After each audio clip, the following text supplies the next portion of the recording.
मी अरुण खोडके. शिवचिंतन. आलमगीर औरंगजेबादशहा जवळपास 18-19 वर्ष महाराष्ट्रात येऊन थांबला होता. त्यावेळेला त्याने इथल्या लोकांच्या मधील गुणदोष हेरले. येथील वतनदारांचे वतनप्रेम हा सगळ्यात मोठा दोष त्याने अचूक हेरला आणि इथल्या लोकांना मुक्त हस्ताने वतने देऊन त्यांची निष्ठा विकत घेतली.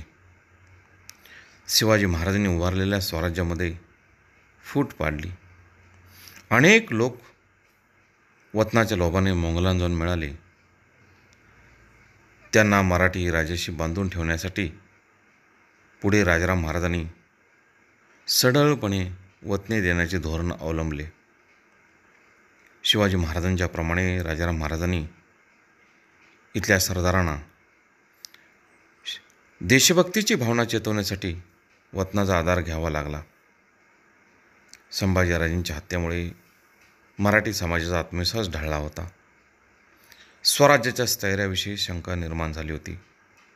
मराठी समाजातील पराभूत मनोवृत्ती नाहीशी करून त्यांच्यामध्ये आत्मविश्वास, स्वदेशाभिमान, स्वधर्माभिमान जागृत करण्याचे परिणामस्वरूप मराठी राज्य मोंगल साम्राज्या पाशवी लष्करी सत्तेपासून सुरक्षित ठेवण्यासाठी राजाराम महाराजांनी वतन देण्याचा सपाटा लावला. त्याचा परिणाम त्यानंतर मराठी राज्य टिकले. बहुत काय बोलणे.